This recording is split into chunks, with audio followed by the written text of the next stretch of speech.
Aquarius, welcome to March. March 1st begins with the new moon in Pisces in what's called your solar second house of your own personal resources, your money. But more than that, this energy, this new moon energy, is about dreaming your vision. It's only been not that long since you had a birthday. So continue to expand and dream your vision of what you want to create for your life, what you want this birthday year to be for you. It's really important to look at that. And the day before the new moon on February 28th, Mercury went direct in your sign. And Mercury direct in Aquarius is very inventive. It's the inventor, it's the scientist, it's the forward thinker. So use different thinking, forward thinking, intellectual thinking to figure out, how can I have this vision that I have, my dream, my ideal for my life? Now, the new moon is trine Jupiter, which is all well and good, but there's an intensity because the day of the new moon, Mars goes retrograde. And then on the second, Saturn goes retrograde.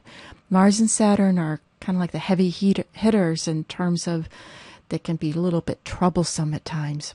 Now, Saturn is your co-ruler, the ancient ruler, or traditional ruler of Aquarius, and then Uranus is your modern-day ruler or contemporary ruler, so you have dual rulerships.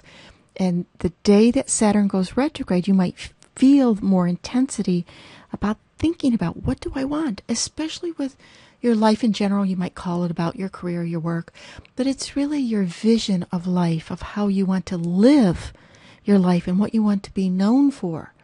Not necessarily other people know you for, although it could be that, but that you want to be able to look back in your life and say, I was known for this, I did this.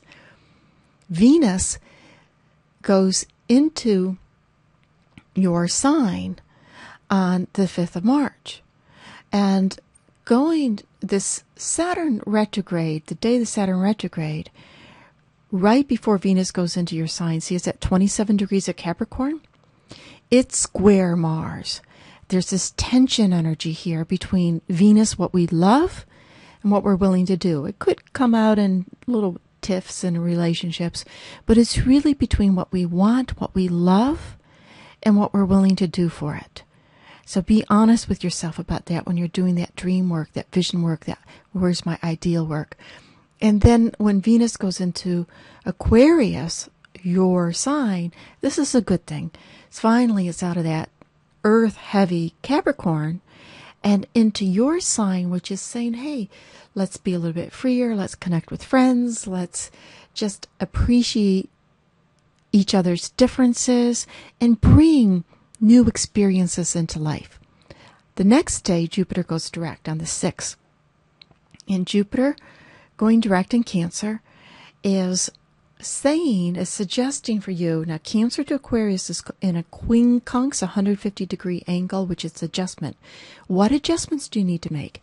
That if you make the adjustments in life, you'll have Jupiter, opportunity. So look, if you feel that there's any place in your life, well, if I did a little bit different here, a little bit different there, then there's more opportunity for me. And really where it's showing up is it could show up in making some adjustments in your time, in your schedule. The full moon in Virgo is on the 16th, but you'll feel it. This is on a Sunday at 1 p.m., but you'll feel it starting Friday and through the day Saturday. And it is about balancing. It's in your what's called your money houses, solar money houses, but it's about balancing what you have, your own personal resources, with the resources that are out there in the world, what others have. And it can literally be balancing your checkbook and looking at your credit cards and all that stuff. But it's on a deeper level. This is what I have. These are my talents. These are my gifts. This is what I know I can do. And this is what I can use and develop myself. But there's all these other resources out there in the world that I can tap into that can create this flow and goes back. They can help me and I can help them. So look to other places besides just what you have in order to expand your own personal talents and your own personal growth. The sun enters Aries on the 20th, and it's a fire sign, inspiration. Fire is about inspiration, and Aries is about, let's just get to it. Let's get going. Let's make things happen. Let's start moving things. And for you, it could be around communication and all the little things. And I want to go here, little trips. These are all the little things I want to catch up on. The month ends the way it began with the new moon. So on March 30th, the new moon in Aries, it's intense, but intense in a different way than the intensity of the Pisces new moon. Because the new moon in Aries is connected to the planet Uranus, it's square Pluto, and it's square Jupiter. And it wants freedom. It wants something different. It wants to explode. I want to be able to express myself. And this is for your personal self-expression. How can you communicate to others in a way that they get you? You don't have to bulldoze them down. You don't have to win an argument. It's not about that. But it is about feeling that you are in an environment where you're free to think the way, you're free to be you. You're free to express what you think without feeling judged, without feeling the need to defend yourself. And it's saying that square Pluto, there's certain circumstances in life that are the way they are, and you can't change them. What could that be? There's certain people that you can't change. They could be old-fashioned in their thinking, stubborn, whatever you want to call it. It's not up to you to change them. But you can change. You can change within yourself. And it's saying, look to the opportunities. There's growth, there's opportunities here in life. And where the opportunities are coming, it shows us it has something to do with looking at your time, looking at your daily life, your schedule, your routines, and your habits. And part of it is habitual thinking.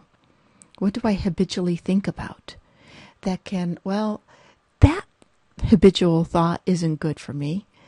That way of, gnawing at my mind, that isn't supporting me. And so that's where things can really open up for you and truly feel free in life. Now, the month began with a Venus-Mars aspect in square. It ends with Venus-Mars trine, which is more harmonious. Yet Venus is now square Saturn and square Sedna. So Venus-Saturn square is restrictions in the things that you love or want, or seeing the restrictions. So it brings up the awareness of what's real and what's not real. And square Sedna is the concept of where we're promised something, it's going to be great, and it isn't. If you do this, then you'll be happy. If you have a relationship, then you'll be happy. If you have this great job, then you'll be, that's not necessarily true.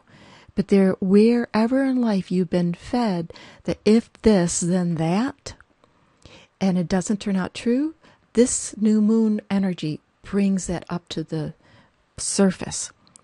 And it's not about wallowing in, it doesn't work, but it is Saturn just saying, hey, what do you need to do? What lessons do you need to learn?